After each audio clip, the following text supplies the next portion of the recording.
Hello, I'm Nick Stone. I'm the conference producer at ARK Group, and I'm working on the annual knowledge management event which we're running in May.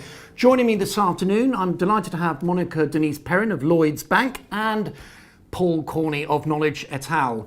I want to talk to Paul and Monica this afternoon about some of the work that you do together and the world of knowledge management and some of the things that we might expect to see you talking about when you come to the event, because you'll be seeing Monica and Paul at the event in May. I've had a great opportunity to talk to you beforehand, so my burning question is, how did you get to meet in the knowledge management world?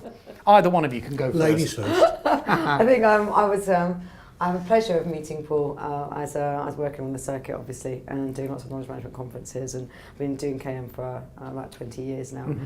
And I was very fortunate to be speaking at one of his events, and I was very lucky to be invited for dinner. And we got talking there, didn't we? And we kind of had a good laugh, and I believe we met a few of your colleagues that you actually got your book with.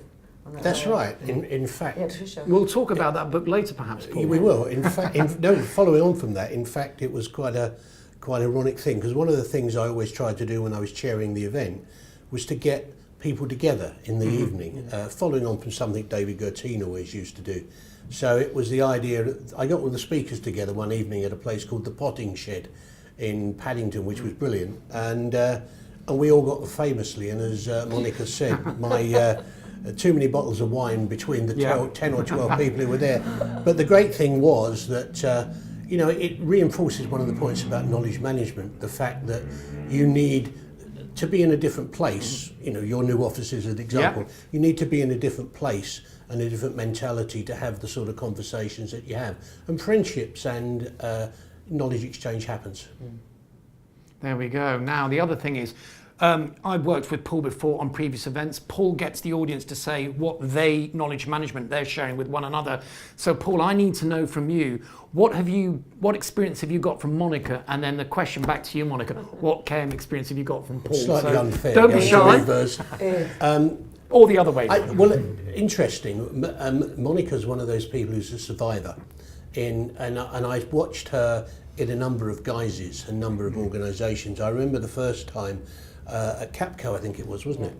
And what came across was the enthusiasm and the vitality, and the ability to make connections and run networks. And when we get to the masterclass later, I'll talk about that, because that actually is one of the key attributes of being good at this, whatever you call it, is to make networks, be a knowledge matchmaker. It's about joining people up, isn't it? Yeah, I think so. So what do I get from Paul? Got a lot. Paul has been there, done it, got the t-shirts, wrote the book. Yeah, we'll talk about that later. Yeah, I mean, I get a fountain of knowledge. We're working in an industry where things are new. We're always trying to push the boundaries. Things are happening very quickly. And it is about having that network, and for me it's being able to tap into my network and being able to tap into his fountain of experience that he has. Somewhere along the line he's done something very similar, and he's always been able to offer me some guidance. So I learn a lot from him, and I'm very grateful. So just one point to add. I think my view has always been that it's a give-get relationship. And I think it has to be with everybody you engage with. You pretty soon know the people who are takers. Yeah. So if you're how can you ask people to share if you don't yourself? Exactly. We're going to be seeing Paul and Monica at the event, the KM event. We have both a 2-day event, that's preceded by a masterclass. And I really want to catch up with both of you in your separate guises of the event. And then I've got one plant question after that. Don't worry, there's still some surprises ahead. Paul, you'll be taking us through the masterclass, which is the event on the 14th, precedes the main attraction. Paul, tell us a little bit about the masterclass, what people are going to be getting out of it and what you're going to be getting out of it as well. Well, firstly, I think every time you run an event, you learn. And it's the interaction of the people there. I've run this event in many countries, and each time I come away learning something. So I'm going to be talking about the idea of what I call a knowledgeur, which is the person who has the ability to understand what's going on in one side of the business and translate it across to the other.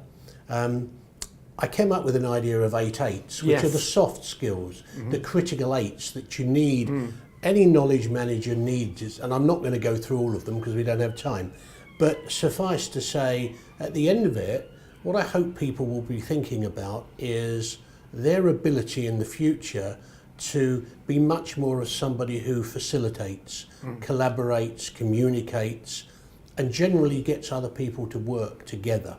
So, and the final point I'd like to make is I'm delighted to be working with Eric Hunter, who is one of the foremost thinkers on artificial intelligence and its impact on business. We're going to be talking as part of the masterclass, how do you think about the future and how does the AI inspiration, if you like, play into that? So I think we're both really looking forward to that. And I do also have the pleasure of closing the event. Yes. With a similar exercise that I ran in Hong Kong. So I remember. I won't go into anything more other than Nick's still got the audios. I'm looking forward to it. So Paul will be joining us at the event. Having delivered the masterclass on the 14th, Paul will be with us at the KM event throughout on the 15th and 16th, where we'll be seeing Monica talk about a case study and about transformation. And I wonder if there's anything that you'd like to tell people about what you'll be doing when you come to speak at the event. Yeah, I mean, we're going to, well, my kind of topic is going to be around how we're transforming Lloyds using how knowledge management is actually transforming and helping to transform and supporting the transformation of Lloyds. Lloyds is going through a massive transformation at the moment. We've got like 2 billion investment. It's got 30,000 people are being part of this, part of the journey. It's actually going through a major upheaval. It's going from being a traditional bank to being a very networked organisation. It's very customer centric now. So at the heart of that is people, and at the heart of people is our knowledge management strategy. So we have an approved and very well articulated KM strategy now that puts people at the heart of it, and that means building communities and building guilds that actually join people up. So you become a very networked organisation. So that's what I'll be talking about, and how we did it, and what frameworks we're using, and how we're measuring that, and how we're course correcting if we need to, and how we're getting buy-in, because that's very difficult from KM as well.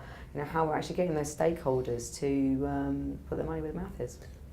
Paul, if I'm allowed to ask a question. That's the question I was going to ask you. Yes. I wonder, to what extent, if you were to look at a day in the life of somebody before you went and today, it's completely different. Give us an example. Completely different.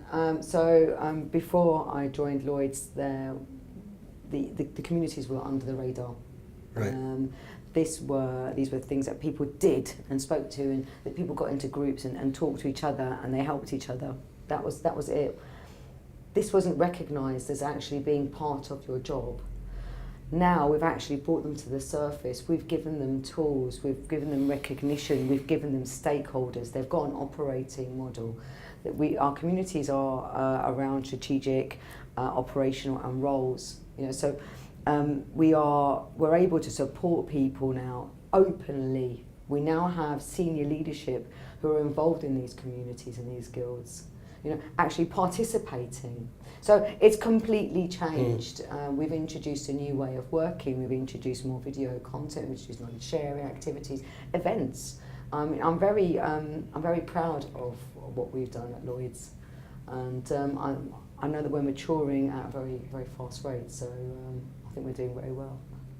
And Monica, what question might you have for Paul on the day? People get to ask questions at our events. Do I get to ask you a question? Yeah, Monica gets to ask a question. What might that? You can prime us. What might that question be? It will probably be, what next for you?